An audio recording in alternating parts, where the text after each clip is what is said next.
ഇറാന്റെ പക്കൽ വീണ്ടും 28,000 മിസൈലുകൾ ഉണ്ടെന്ന ഒരു കാര്യം നെതന്യാഹു പറഞ്ഞു. ഇത് നിങ്ങൾക്ക് വിശ്വസിക്കാൻ സാധിക്കുന്നുണ്ടോ? 28,000 മിസൈൽസ് ഇറാന്റെ പക്കലുണ്ട്. ഉടൻ തന്നെ ഇറാനെ നശിപ്പിക്കണം.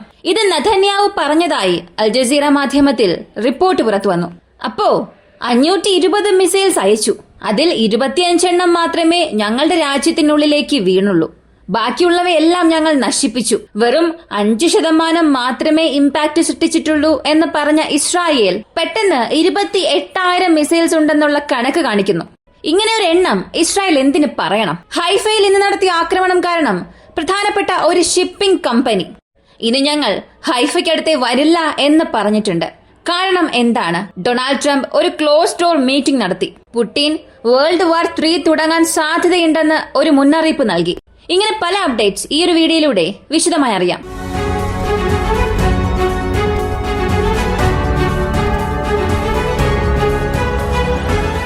മേഴ്സ്ക് എന്ന ഒരു ഷിപ്പിംഗ് കമ്പനി, ഈ ഒരു കമ്പനി വേൾഡ് ലാർജസ്റ്റ് കമ്പനി എന്ന് വേണമെങ്കിൽ പറയാം. ഇത്തരമൊരു ഷിപ്പിംഗ് കമ്പനി ഹൈഫ പോർട്ടിലേക്ക് ഞങ്ങൾക്ക് വരാൻ സാധിക്കില്ല.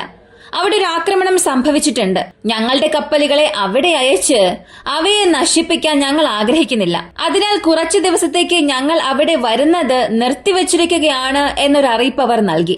അപ്പോൾ ഹൈഫയിൽ ഇറാൻ നടത്തിയ ആക്രമണം വലിയ രീതിയിൽ ഇസ്രായേലിനെ ബാധിക്കും എന്ന് നമ്മൾ പറഞ്ഞിരുന്നു. കാരണം ഹൈഫ എന്നത് പ്രധാനപ്പെട്ട ഒരു സ്ഥലമാണ്. ആ ഒരു സ്ഥലത്ത് എയർ ഡിഫൻസ് സിസ്റ്റം ഇല്ലാതായത്, അവരുടെ അയൺ ഡോം പ്രവർത്തിക്കാതായത്, ഇവയെല്ലാം തന്നെ ഇപ്പൊ ഇസ്രായേലിന് ഒരു വലിയ നെഗറ്റീവായി മാറിയിട്ടുണ്ട്.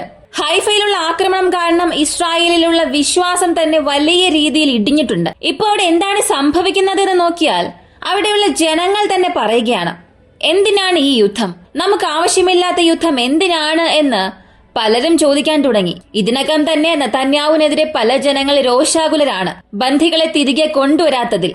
എന്നാൽ ഇപ്പോ പുതുതായി ഒരു യുദ്ധം തുടങ്ങിയതുകൊണ്ട് തന്നെ ഒരു ആഭ്യന്തര പ്രശ്നം തന്നെ നെതന്യാഹുവിന്റെ തലയ്ക്ക് മുകളിലൂടെ വരുന്നുണ്ട്. ഇതിനുള്ളിൽ വളരെ പ്രധാനപ്പെട്ട സ്ഥലങ്ങളെ ഇറാൻ ആക്രമിച്ചു. അവരുടെ ബാലിസ്റ്റിക് മിസൈലുകളെ തടയാൻ പോലും കഴിയാതെ ഇസ്രായേൽ ബുദ്ധിമുട്ടുകയാണ്. CNN ഉൾപ്പെടെ പല മാധ്യമങ്ങളും ഇതൊക്കെ വാർത്തയായി തന്നെ പുറത്തുവിടാൻ തുടങ്ങിയിട്ടുണ്ട്. എത്ര ദിവസത്തേക്ക് ഇനി സത്യം മറച്ചുവെക്കാൻ സാധിക്കും? ഞങ്ങളുടെ രാജ്യത്ത് ആക്രമണമേ നടന്നിട്ടില്ല, 5% മാത്രമേ ഞങ്ങൾക്ക് ഇമ്പാക്ട് സംഭവിച്ചുള്ളൂ. എന്നാൽ ഈ 5% ഇമ്പാക്ട് സംഭവിച്ചത് വളരെ പ്രധാനപ്പെട്ട സ്ഥലങ്ങളിലാണ്. ഹൈഫ ആയിക്കോട്ടെ, ഗ്രേറ്റർ ടെല്ലവീവ് ആയിക്കോട്ടെ, ഇവിടങ്ങളിലൊക്കെ ഒരു മിസൈൽ വന്ന് വീഴുന്നു എന്നുണ്ടെങ്കിൽ അത് തന്നെയാണ് വളരെ അപകടം നിറഞ്ഞൊരു കാര്യം. ഒന്ന് ചിന്തിച്ചു നോക്കുക. ഈ നെഗവ് മരുഭൂമിയിലൊക്കെ ഒരു മിസൈൽ വീഴുന്നത് വളരെ റെയറായ കാര്യമാണ്. അവിടെ ചെന്നൊരു മിസൈൽ വീണാൽ പോലും അവിടെ മനുഷ്യർക്ക് യാതൊരു പ്രശ്നവും ഇല്ല.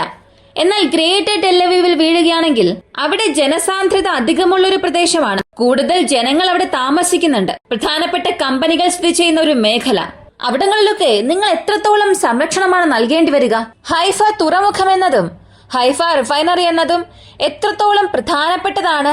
അതും ഇസ്രായേലിന്റെ സമ്പദ് വ്യവസ്ഥയെ സംബന്ധിച്ച്. അവിടെ ഒരു ബാലിസ്റ്റിക് മിസൈൽ വീണു എന്ന് പറയുന്നതൊക്കെ ഒരിക്കലും അംഗീകരിക്കാൻ കഴിയാത്തൊരു കാര്യമാണ്. അതുകൊണ്ടാണ് ഇപ്പോൾ അവിടെയുള്ള ജനങ്ങൾ ഇസ്രായേലിനെതിരെ സംസാരിക്കാൻ തുടങ്ങിയത്.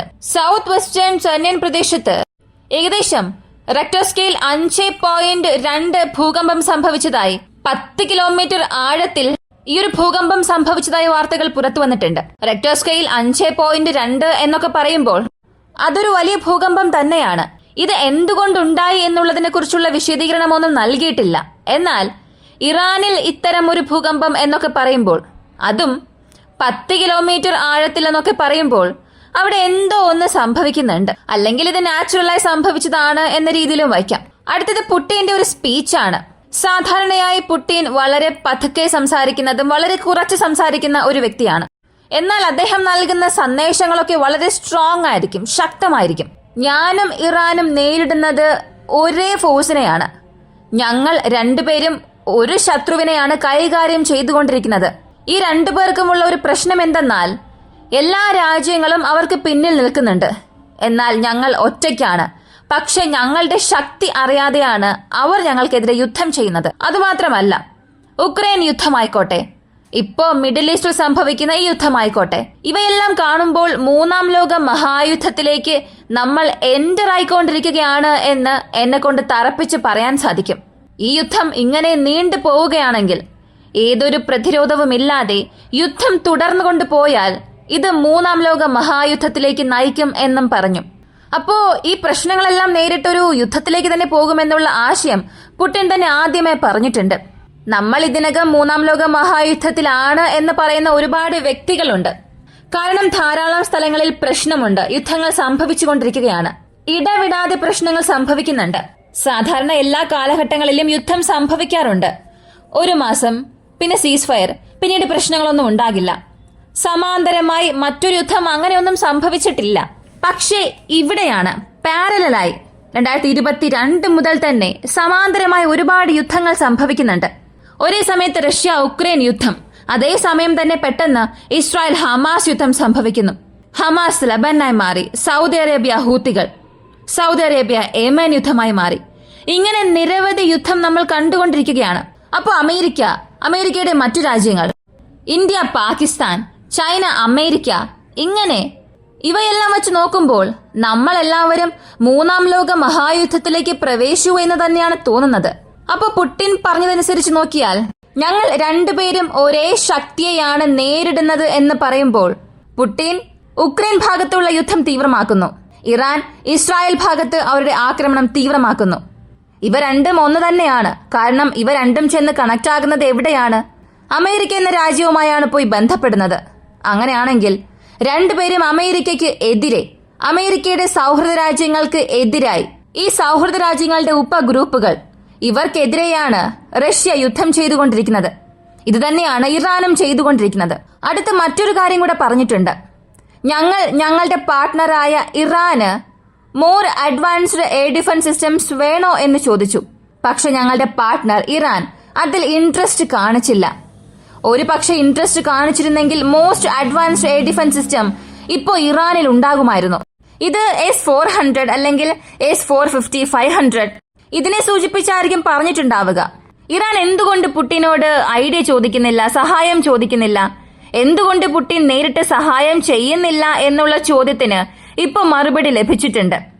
നേരിട്ട് പുടിൻ ചോദിച്ചപ്പോൾ പോലും ഇറാൻ ഈ സമയത്ത് വേണ്ട എന്ന് ആ ഒരു സഹായം നിഷേധിച്ചിട്ടുണ്ട്. ഇതാണ് റഷ്യയിൽ നിന്നും നേരിട്ടുള്ള സഹായം ഇറാനിൽ പോകാത്തതിന് കാരണം. എന്നാൽ ഒരു കാലഘട്ടത്തിന് ശേഷം ഞങ്ങളും അകത്തേക്ക് വരാനുള്ള സാധ്യതയുണ്ടെന്ന് ചൈന പോലും പറയാൻ തുടങ്ങി. എങ്ങനെയാണോ ഇസ്രായേലിന് ഒരുപാട് സൗഹൃദ രാജ്യങ്ങൾ ചേർന്ന് സഹായം ചെയ്യുന്നത്, അതുപോലെ ഒരുപാട് സൗഹൃദ രാജ്യങ്ങൾ ചേർന്നാൽ ഇതൊരു വലിയ യുദ്ധമായി തന്നെ മാറുമല്ലോ എന്ന് ചൈനയുടെ കമ്മ്യൂണിസ്റ്റ് നേതാവ് സംസാരിച്ചിരുന്നു. കഴിഞ്ഞ വീഡിയോയിൽ നമ്മൾ അതിനെക്കുറിച്ച് അറിഞ്ഞു. അതേ കാര്യം തന്നെയാണ് ഇപ്പോൾ പുടിനും പറഞ്ഞിരിക്കുന്നത്. ഈ യുദ്ധം ഇങ്ങനെ തുടരുകയാണെങ്കിൽ ഇതൊരു വലിയ യുദ്ധത്തിലേക്ക് മാറാനുള്ള സാധ്യതയുണ്ട്. അപ്പോ തടയാനേ കഴിയാത്തൊരു യുദ്ധമായി മാറാനുള്ള സാധ്യതയുണ്ടെന്ന് അദ്ദേഹം പറഞ്ഞൊരു കാര്യം, I am worried that we are heading towards World War III. I say this without jokes എന്നാണ് പുടിൻ പറഞ്ഞിരിക്കുന്നത്. ഇത് ഒരു തമാശയായി നിങ്ങൾ എടുക്കണ്ട, വളരെ സീരിയസ് ആയാണ് ഞാൻ ഇക്കാര്യം പറയുന്നത് എന്ന് അദ്ദേഹം തന്നെ പറഞ്ഞു. അടുത്തത് ഡൊണാൾഡ് ട്രംപ് വൈറ്റ് ഹൌസിൽ വെച്ച് ഒരു ക്രൈസിസ് മീറ്റിംഗ് വിളിച്ചു കൂട്ടിയിട്ടുണ്ട്.